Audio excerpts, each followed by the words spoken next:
नमस्कार दोस्तों, मेरा नाम राजू है। आज का टॉपिक है safe investment versus risky investment किसको बोलते हैं। तो सबसे पहले रिस्की इन्वेस्टमेंट का बात करते हैं। आजकल का जो फीवर चला हुआ है ना यंग जनरेशन में कि ट्रेडिंग करके रातों रात करोड़पति बन जाएंगे, और काफ़ी सारे चैनल भी बोलते हैं गलती से सीखो, लॉस करके सीखो, टाइम दे के सीखो। टाइम लगेगा 2 साल 3 साल 5 साल लगेगा, तब जाके सीखेंगे। और ये सारा चीज़ जो वो बताते हैं ना, उन्हीं को फॉलो करना चाहिए जो ट्रेडिंग में प्रोफेशनल बनना चाहते हैं, अपना प्रोफेशन अपना बिजनेस ही ट्रेडिंग बनाना चाहते हैं। साधारण इन्वेस्टर है, उनको इस पचेड़े में नहीं पड़ना है। उदाहरण के तौर पे अगर आपको बुआरी, कतला, रेहू मछली चाहिए तो समुंदर में खुद नहीं घुसेंगे। यहाँ पे नाव चलाने वाले प्रोफेशनल हैं, यहाँ जाएंगे, आपके लिए बुआरी, कतला, रेहू मछली ढूंढ के लाएंगे, बदले में कुछ पैसा चार्ज कर लेंगे। तो ऐसे ही करना है साधारण आदमी को। लेकिन आपको मछली का प्रोफेशनल ही बनना है तो नाव भी खरीदिए, एक्सपर्ट भी बनिए, ट्रेनिंग भी लीजिए, सब कुछ सीख करके घुस जाइए। तो वैसे ही अगर ट्रेडिंग को ही प्रोफेशन बनाना है, उसी से जीवन यापन करना है, तो वो काम कीजिए। अब एक चीज़ है कि 90% लोग अपने ज़िंदगी में सक्सेस नहीं है और खुश भी नहीं है। उसका रीज़न ये है कि जो भी काम कर रहे हैं उसमें मन नहीं लगता है। मेरे जितने भी इन्वेस्टर है ना, बोलते हैं मन नहीं लगता, ये छोड़ के ये करना है, फाइनेंशियल फ्रीडम पा लेंगे तो फिर ये करेंगे। जितने भी टीचर हैं, ज़्यादातर, कुछ का बात नहीं, मैं ये नहीं कर रहा हूँ, जिनको मन लगता है अच्छी बात है, टीचर हैं उनको टीचिंग में मन नहीं लगता है। 1-2% का मैं बात नहीं करता हूँ, ज़्यादातर लोगों का बात करता हूँ। कुछ को मन लगता होगा, ज़्यादातर का यही करना है, इसमें मन नहीं लगता है, ये प्रोफेशन घटिया है। डॉक्टर साहब हैं, बोलेंगे कि हमको इसमें मन नहीं लगता है, यहाँ से निकल के दूसरा काम करना चाहते हैं, या फिर इतना पैसा कर लेना चाहते हैं कि बाद में कुछ करने का ज़रूरत नहीं पड़ेगा। इंजीनियर हैं, आईटी प्रोफेशनल है, सबका यही हाल है। उसका रीज़न ये है कि उन्होंने जब सिलेक्शन किया तो ये ध्यान दिया कि पैसा किस में ज़्यादा है, आसानी से क्या मिल जाएगा। आसानी से मिल तो गया, पैसा भी आ गया, लेकिन वो मन नहीं लगता है। वो जो चाह चाहिए था, वो चाह का पूर्ति नहीं हो पा रहा है। तो सबसे पहले यहाँ टाइम देना है। अगर कोई काम ढूंढ रहे हैं तो टाइम देना है, सोचना है, उसके बाद उस काम में घुसना है। जीवन यापन करने के लिए घुस गए तो धीरे धीरे करके उस काम को चेंज कीजिए जहाँ आपको मन नहीं लगता है। यहाँ पे जो लोग ट्रेडिंग करते हैं उसमें होता यह है कि काम आप कुछ भी कर रहे हैं, बहुत तरह का काम है, बहुत तरह का प्रोफेशन है, काम जो भी कर रहे हैं, लेकिन उससे बीच बीच में टाइम निकाल के आप ट्रेडिंग करते हैं। मोबाइल खोलते हैं, लैपटॉप खोलते हैं, ऑफिस में बैठते हैं, ट्रेडिंग करते हैं। लगाए 1 लाख रुपया है और डेली चाहते हैं कि 2000 रुपया कमा ले, डेली 2000 कमाना चाहते हैं। उस फेर में ये काम तो गया, चौपट हुआ। यहाँ भी एक्सपर्ट नहीं बन पाए और यहाँ तो ट्रेडिंग में पैसा बना ही नहीं पा रहे, यहाँ और धीरे धीरे करके लॉस ही हो रहा है। लगाए 1 लाख थे, फिर सैलरी का 20,000 अगले महीना लगा दिए, फिर 20,000 लगा लिए। शुरू में लगाए थे 1 लाख, सोच रहे हैं कि 1 ही लाख लगाए, बाद वाला पैसा कैलकुलेट ही नहीं कर पा रहे हैं। धीरे धीरे पैसा घुसते जा रहा है, ट्रेडिंग करके सीखते जा रहे हैं, टाइम देते जा रहे हैं। ये बर्बादी में क्यों घुसना है? आप म्यूचुअल फंड के स्मॉल कैप में लगा के छोड़ दीजिए, फिर देखिए लॉस कब हुआ है। लंबे समय में 5 साल 7 साल 3 साल 4 साल करके देखिए कि लॉस कब हुआ है। और यहाँ आपके सैलरी का पैसा जाता जा रहा है और आपको पता ही नहीं चल रहा है, कैलकुलेट नहीं। मुझे बहुत लोग फ़ोन करते हैं इन्वेस्टर कि ट्रेडिंग में पैसा जाता गया 10 साल 15 साल से कर रहे हैं, पता ही नहीं चला कि बनाया या बिगाड़ा, वो पता ही नहीं चल पाता, कैलकुलेट ही नहीं कर पाएंगे। तो यहाँ पे इस ट्रेडिंग के जाल से बाहर निकलना है। यदि आपको वेल्थ क्रिएशन करना है तो लंबे समय के लिए पैसा इन्वेस्टेड रहना है तो म्यूचुअल फंड में ही जाना पड़ेगा। दूसरा चीज़ है, आजकल नौजवानों में गेमिंग ऐप, चैन सिस्टम, 60 दिन में पैसा 2 गुना डबल। इसको समझने के लिए ये जो है ना पिरामिड सिस्टम, यहाँ जो ऊपर में बैठा हुआ है ना, वो जब जाल बिछाया तो जाल के नीचे बहुत लोग फंसता चला गया। सबसे ऊपर में जो है थोड़े से लोगों को फ़ायदा हो जाएगा, इतने लोग को नुकसान होना ही होना है, क्योंकि सारा पैसा इनका ही पैसा बटोर के ऊपर जा रहा है। तो ये तो ख़त्म होना ही होना है। तो देखेंगे चैन सिस्टम, ये सब सिस्टम जो है 3 साल 5 साल 6 साल में भंडाफोड़ होगा। जब सबका पैसा उसमें चला गया, ऊपर वाला गया, ऊपर वाला को फ़ायदा हो जाएगा। जो स्मार्ट हैं उनको फ़ायदा हो जाएगा, लेकिन जो नीचे वाले हैं, जो बेचारे भोले भाले लोग हैं, वो इसमें ख़त्म हो जाएंगे। अब बात करते हैं सेफ़ इन्वेस्टमेंट का। बोलते हैं ना सेफर सेफेस्ट, स्टैंप लगा के दीजिए कि इतना पैसा रिटर्न मिलेगा। तो मेरा पूछना है कि पोस्ट ऑफिस में कभी 12% रिटर्न हुआ करता था, बैंक में एफडी का रिटर्न कभी 12% हुआ करता था।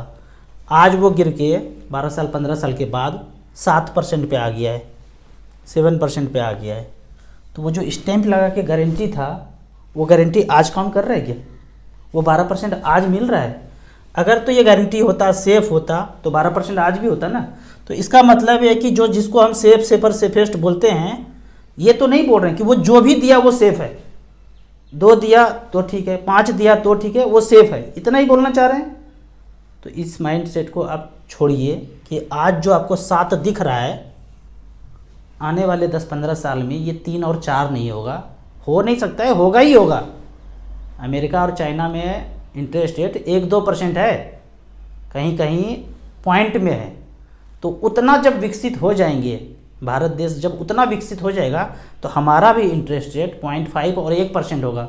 वैसे स्थिति में अगर अभी आप म्यूचुअल फंड में इन्वेस्टेड हैं और वो अगर 10-12% रिटर्न देता है, तो सोचिए कितना गुना आपका वेल्थ क्रिएशन हो सकता है। अब अगला क्वेश्चन ये समझने लायक है कि ये जो आपको 7% मिला, इसने कहाँ से जनरेट करके दिया? इसने भी मार्केट में ही लगाया, 15-16% वहाँ से जनरेट हुआ और आपको यहाँ पे 7% दिया। यदि किसी के पास भी 15 से 20 साल टाइम है ना, और उनको लगता है कि इतना जल्दी तो ऊपर जाएंगे नहीं, 15-20 साल टाइम है, तो दिमाग में जो वो हलचल है ना, उसको शांत करके थोड़ा कैलकुलेट करना है और सोचना है कि मच फंड में अगर पैसा डाल देते हैं, स्मॉल कैप, मिड कैप में, जिसका एवीएम 2 से 5,000 करोड़ से ऊपर है, एवीएम पे जाना है, और जिसका रिटर्न 10 साल, 15 साल, 20 साल में मार्केट से ऊपर है। मार्केट मतलब सेंसेक्स इंडेक्स से अगर इस फंड का रिटर्न लंबे समय में, 1 साल नहीं देखना है, 2 साल नहीं देखना है, 3 साल नहीं देखना है, 10 साल, 15 साल, 20 साल लॉन्ग टर्म व्यू में आप देखेंगे कि अगर इसने अच्छा परफॉर्म किया है, मार्केट से बेहतर रिटर्न दिया है, तो इस फंड में घुस जाना है। एवीएम अगर 2,000-5,000 करोड़ से ऊपर है तो उसमें घुस जाना है। तो यदि इस तरह के साधारण ट्रैक पे चलेंगे, तो ज़िंदगी में जितना भी फाइनेंशियल गोल है ना आपका, वो पूरा होते रहेगा, इजीली पूरा होते रहेगा। एक चीज़ मैं हमेशा बोलता हूँ लोगों से जब पर्सनली मिलता हूँ कि छोटे छोटे कैलकुलेशन में मत पड़िए, बड़ा कैलकुलेशन छूट जाएगा। तो छोटे छोटे टाइम को वेस्ट करेंगे चिंदी को इकट्ठा करने में, तो कुछ बड़ा चीज़ ना आपके हाथों से छूट जाएगा। तो बड़ा कैलकुलेशन करें, लाखों करोड़ों में कैलकुलेट करेंगे, लंबे समय के लिए कैलकुलेट करेंगे, तो वो बड़ा चीज़ हाथ में आने का कोशिश में रहेगा। अगर आप छोटा छोटा कैलकुलेट करेंगे तो खोपड़ी सारा यहीं पे बज जाएगा, तो आप आगे नहीं बढ़ पाएंगे। उस बड़े चीज़ को आने के लिए करना क्या है? 1 महीना टाइम निकाल के शांत बैठना है, कैलकुलेट करना है, सोचना है ज़िंदगी में कि किस रास्ते में जाऊँ। चकाचौंध दिख रहा है, तुरंत 60 दिन में पैसा डबल, तो 60 दिन के अंदर पैसा वो जा भी सकता है। डबल तो हुआ नहीं, जो पैसा लगाया वो भी जीरो हो गया। तो यहाँ पे कैलकुलेट करने बताता हूँ कि कैलकुलेट कैसे करना है। यहाँ देखेंगे कि कोई सोचता है कि मेरे पास 20 लाख रुपया है, चाहे 2 लाख है, चाहे 20,000 है, चाहे 1 लाख है, जिसके पास जितना है। 20 लाख रुपया है, ये मैं प्लॉट खरीद लेता हूँ, बिजनेस के लिए दुकान खोल लेता हूँ, वहाँ पे रेंट लगा दूंगा, ऐसे करके कुछ कर लेता हूँ। 20 लाख रुपया, वो पैसा अगर 30 साल के लिए छूटा रह जाए और 15% का रिटर्न मिले, तो इस 20 लाख का वैल्यू 13 करोड़ रुपया होता है। मैंने 20 लाख रुपया बच्चों के नाम पे इन्वेस्ट करके छोड़ा है। वो प्लॉट नहीं खरीदा है, वो फ्लैट नहीं खरीदा है, वो इन्वेस्ट करके छोड़ दिया है। तो वो 20 लाख 30 साल के बाद जब बच्चों को वो पैसा गिफ्ट करूँगा, तो प्लॉट फ्लैट गिफ्ट नहीं करूँगा, ये पैसा गिफ्ट हो जाएगा। यदि इसी तरह से धरती दुनिया चलते रहे और मार्केट 15% का रिटर्न दे, तो अगला क्वेश्चन होगा आपका कहाँ पैसा लगाऊं। तो मैंने यहाँ पे सेलेक्ट किया है small cap since Inception, 5 lakh रुपया एक बार झोंक दिया, और यहाँ पे परसेंटेज को ना क्लिक करके एयूएम सेलेक्ट किया है। पहला फंड आता है Nippon India small cap, 5 lakh रुपया यहाँ पे झोंका था 10 साल पहले, तो आज 13 साल के बाद 46 लाख रुपया है, 19% का रिटर्न। एसबीआई स्मॉल कैप में 5 लाख रुपया 2009 में लगाया था, आज 2023 में वैल्यू है 55 लाख, 19.52% का रिटर्न है। एचडीएफसी स्मॉल कैप ने 2008 से ये खेल शुरू किया था, 5 लाख रुपया यहाँ पे वन टाइम लगाया, तो 40 लाख रुपया वैल्यू है, 15% के रिटर्न से। इसी तरह डीएसपी स्मॉल कैप का देखेंगे, 5 लाख का वैल्यू, 56 लाख है, 16% के रिटर्न से। अब हम यहाँ पे मिड कैप कैटेगरी का बात करते हैं। सेलेक्ट किया है मिड कैप, यहाँ पे सारे कैटेगरी है। यहाँ पे हमने सिंस इंसेप्शन सेलेक्ट किया है और 5 लाख रुपया वन टाइम इन्वेस्ट किया है।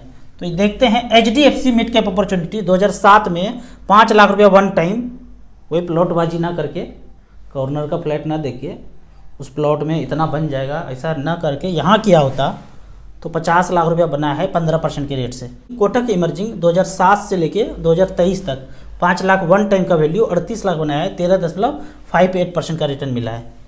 निपॉन इंडिया ग्रोथ फंड सबसे पुराना फंड अगर देखा जाए, फिर फ्रैंकलिन का भी नाम आता है।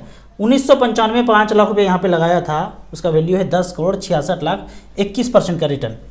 अगर फ्रैंकलिन का देखेंगे तो यहाँ पे आएगा फ्रैंकलिन 93 में 5 लाख रुपये वन टाइम लगाया था, तो आज वैल्यू है 7 करोड़ 31 लाख, 18% का रिटर्न। तो इस तरह से बड़ा कैलकुलेशन करना है तो लंबे समय के लिए सोचना है। एग्जिस्टिंग देखेंगे 20 साल 25 साल 30 साल से क्या चीज़ चल रहा है, भागा नहीं, डूबा नहीं, ख़त्म नहीं हुआ, तो उसका नाम है म्यूचुअल फंड SIP। अब कमेंट सेक्शन में कुछ क्वेश्चन लेते हैं। यहाँ पूछा गया है कि किम जोंग इंडिया में कभी भी नहीं फेंकेगा वही हाइड्रोजन बम, ये वाला फेंक देगा। क्या नाम बताते हैं सबसे बड़ा दुश्मन, ये और ये फेंक देंगे, ऐसा बोलते हैं। एक बात जान लीजिए, टीवी मीडिया रिंगटोन न्यूज़ में जितना चीज़ बोला गया ना, अगर मुझसे पूछेंगे ना कि मुझे कभी घूमने का मन हो तो मैं यहाँ जाना पसंद करूँगा, इन्हीं के पास, क्योंकि इसको बहुत बड़ा विलेन बनाया गया है। मेरा मानना है टीवी मीडिया पेपर रिंगटोन से जिसको विलेन बनाया गया ना, वो सबसे बड़ा हीरो होगा। मुझे सच में हार्दिक इच्छा है कि मैं इनसे मिलूँ, इसके देश में जाऊँ। और आपका कहना है कि ये गिरा देगा, सच पूछिए तो ये भी नहीं गिराएगा। इसके लिए आपको पिक्चर देखना चाहिए राम लखन। राम लखन में एक पिक्चर में सबसे पीछे में पर्दे के पीछे एक विलेन होता है, सरडॉन नाम होता है उसका, ठीक है, इंटरनेशनल विलेन। 4-5 आदमी है, उसके बिना एक पत्ता भी नहीं हिलता है। और वो रहता कहाँ है पता है? बरमूडा के ट्रेंगल में, वहाँ कोई जा भी नहीं सकता है। गया तो ऊपर गया, ढूंढने गया तो वही गया। मुझे वैसे ही लगता है ये सब कहानी बना है, बरमूडा का ट्रेंगल, ये वो सब नौटंकी है, सब वैज्ञानिक ये वो सब जंजाल हमारे लिए है। वो सब कुछ क्लियरिटी आ गया ये भूतकाल में, सब लगा हुआ है, तंत्र मंत्र सब उनको सही करने में लगा हुआ है। तो बहुत कुछ है जो सच नहीं, इसी के लिए बोलता हूँ खोपड़ी का ब्लूटूथ ऑन कीजिए, जो दिख रहा है वैसे उसको नहीं देखना है, अदर वे में देखना है। आपको इसी तरह म्यूचुअल फंड के बारे में और कुछ जानना है, इन्वेस्टमेंट के बारे में जानना है, तो इस नंबर पे मुझे व्हाट्सअप कर सकते हैं। दिए हुए ऐप में रजिस्ट्रेशन करने के बाद हमसे जुड़ सकते हैं। ऐप का और मेरे सर्विस का लाइफ टाइम कोई चार्ज नहीं है। वीडियो अच्छा लगे तो व्हाट्सअप यूनिवर्सिटी में दोस्तों विशेष जरूर शेयर करें।